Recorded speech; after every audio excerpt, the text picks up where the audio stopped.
Et place à notre interview hebdomadaire avec Sébastien Lévy, notre correspondant aux États-Unis au micro d'Eva Soto. Sébastien Lévy, bonjour. Vous revenez donc d'abord sur cette fameuse conversation hier entre Donald Trump, le président américain élu, et Binyamin Netanyahou. Bonjour Eva. Effectivement, il y a eu des discussions ce week-end entre Donald Trump et Binyamin Netanyahou. Ce qui est intéressant, c'est à la fois le fond de ces discussions, mais également, et peut-être plus encore, le fait que ces discussions aient été rendues publiques. Et que donc ça ait fuité, mais que ça ait plus que fuité, c'est que clairement, on sait que ces discussions ont eu lieu. Donc les deux hommes ont discuté de la Syrie. Alors on ne sait pas exactement ce qu'ils se sont dit là-dessus. Ils ont clairement discuté des otages. Et il y a clairement aujourd'hui un momentum en faveur d'un accord sur les otages.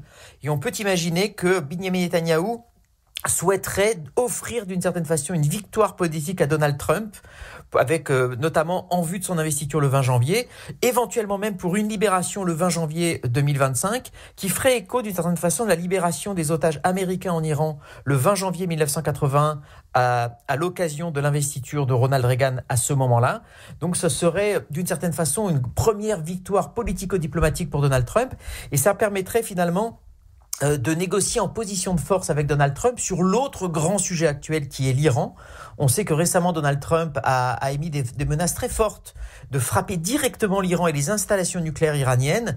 Donc on peut imaginer une espèce de deal, en certaine façon, voilà, accord sur les otages au crédit de Donald Trump, en échange d'une vraie latitude donnée à Israël pour frapper les installations nucléaires, voire et ce avec le soutien américain. Un dernier point, et j'insiste là-dessus, le fait que ces discussions aient été rendues publiques, ça permet finalement de montrer qu'aujourd'hui c'est Donald Trump qui est à la manœuvre. Là aussi c'est sans précédent dans l'histoire politique américaine, c'est-à-dire que normalement un président qui vient d'être élu mais qui n'est pas en exercice laisse encore la main au président en exercice, en l'occurrence Joe Biden. C'est la première fois que vraiment aujourd'hui l'homme qui apparaît aujourd'hui en position de force, c'est Donald Trump. C'est l'homme vers lequel les chancelleries se tournent. Donc, Joe Biden, finalement, est un petit peu en train de s'effacer. Et je dirais que le fait que cette discussion ait été rendue publique, ça permettra de faire que si demain un accord sur les otages a lieu, on peut penser que le crédit sera pour Donald Trump. Et ce sera donc une première victoire pour Donald Trump. Et c'est clairement un message que Binyamin Netanyahou essaye d'envoyer au monde. Sébastien, vous vouliez aussi nous parler cette semaine d'un assassinat qui a secoué les États-Unis. Oui, effectivement, Eva, je voulais vous parler ce matin d'un assassinat dont la presse française s'est pas mal fait l'écho. Il s'agit en fait du meurtre du PDG de United Healthcare, Brian Thompson, en plein Manhattan le 3 décembre 2024. Alors, on en a un petit peu parlé à cette antenne. Il faut savoir qu'aux États-Unis, le système de santé repose sur des assurances privées, non pas sur la sécurité sociale collective comme en France. Donc finalement, vous assurez votre santé un petit peu comme vous assurez votre voiture. Dans la grande majorité des cas, notamment pour les salariés, eh bien, c'est l'employeur qui choisit l'assureur qui assurera les salariés de l'entreprise. Donc vous n'avez pas vraiment votre mot à dire.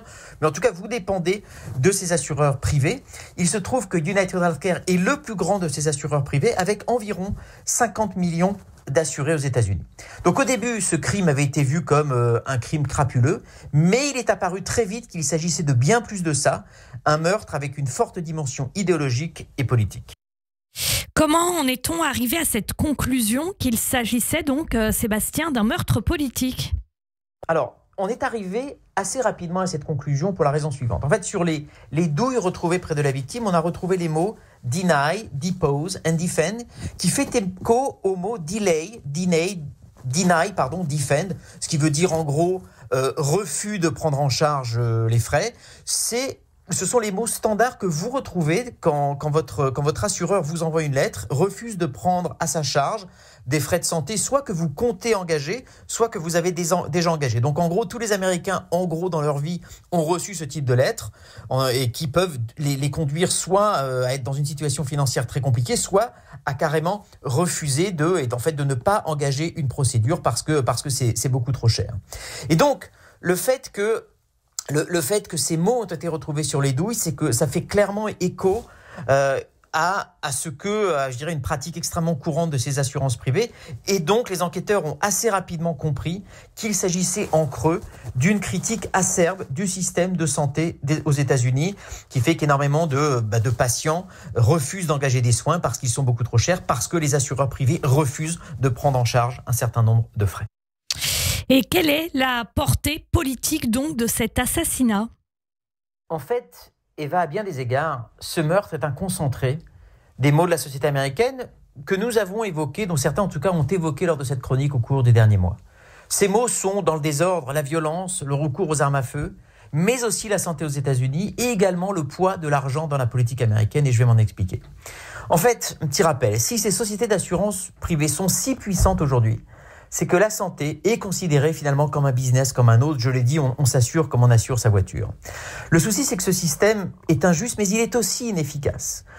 Aujourd'hui, lorsque vous regardez les dépenses de santé par habitant, elles sont environ le double aux États-Unis qu'elles ne sont par rapport à l'Europe, par exemple.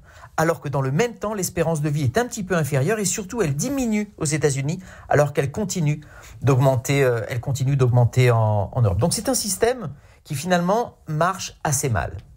Et pourquoi est-ce que ce meurtre dit aussi des choses sur le système politique américain ? C'est qu'aujourd'hui, environ la majorité des Américains, selon un sondage Harris, c'était en 2020, environ 70% souhaiteraient un système de santé à l'européenne. Or, ce système ne risque pas de voir le jour pour une raison simple.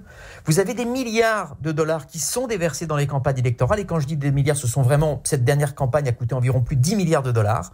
Or, le premier contributeur aujourd'hui des différents partis politiques, en particulier des Républicains, mais pas uniquement, ce sont les fameux assureurs privés. Donc, ça veut dire que en aucun cas, vous ne pourrez avoir une réforme qui permettra de mieux assurer demain les Américains, parce que les assureurs privés, évidemment, ne veulent pas voir ce magot. Et quand je parle de magot, il faut savoir que la capitalisation boursière, notamment de United Healthcare, a doublé dans les dernières années. Pourquoi ? Parce que ces sociétés d'assurance privée, font des bénéfices absolument fous. Et vous ajoutez à cela cette injustice, un pays où finalement le port d'armes est très peu réglementé et les taux de meurtre par arme à feu sont bien supérieurs à l'Europe, eh bien vous avez malheureusement, certains qui peuvent décider, devant l'incurie du système politique, de prendre les choses entre leurs propres mains. Et il est d'ailleurs extrêmement troublant et inquiétant de voir que l'assassin Luigi Mangione suscite aujourd'hui une immense vague de solidarité sur les réseaux sociaux, c'est-à-dire que des gens devant l'incurie du système politique se disent écoutez, faisons-nous justice nous-mêmes, le système est pourri, donc procurons-nous une arme et faisons-nous justice nous-mêmes. Donc c'est évidemment inquiétant. Alors que nous dit aussi cet assassinat ? Au-delà des mots finalement qui sont pointés par cet assassinat atroce et les réactions de solidarité qui se font jour aujourd'hui, non pas envers la victime mais envers le coupable, vous avez autre chose, et finalement qui est lié, selon moi, à ce qui s'est passé dans l'Amérique après le 7 octobre. Je ne veux évidemment pas mettre complètement en parallèle les manifestations pro-palestiniennes et pour certaines extrêmement radicales, anti-israéliennes, avec ce qui s'est passé avec ce meurtre, mais j'y vois quand même un parallèle sur un certain nombre de sujets.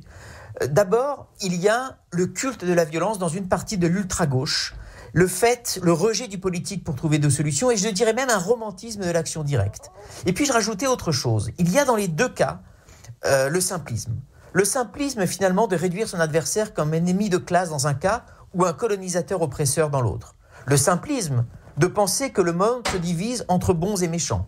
Le simplisme surtout de dire que dès lors qu'une cause est juste ou perçue comme telle, et sa résolution difficile voire impossible, alors tous les moyens sont bons pour parvenir à ses fins. Rien de nouveau sous le soleil. C'est aussi ce que pensaient les Khmers rouges ou les maoïstes avec leur révolution culturelle. By any means necessary. Je voudrais vraiment terminer là-dessus. C'est un slogan qui a été répété à l'envi par certains manifestants pro-palestiniens et anti-israéliens sur les campus de la côte est et ouest américains. Cela veut dire en gros, tous les moyens sont bons. By any means necessary. Or, ce by any means necessary est l'illustration du simplisme, voire d'une pensée totalitaire qui fait frémir. Il faut savoir que ce by any means necessary a été notamment évoqué par Jean-Paul Sartre, mais aussi ensuite par Frantz Fanon, le père de la lutte anticoloniale, et aussi Malcolm X, le leader radical des droits civiques. C'est dans ce contexte de dire que finalement tous les moyens sont bons qu'a eu lieu cet assassinat, et plus encore la solidarité, la vague de solidarité envers son assassin. Merci beaucoup Sébastien Lévy, bonne journée à vous. Avec la Tzedaka FSJU, unis plus que jamais. Chaque année, grâce à votre générosité et votre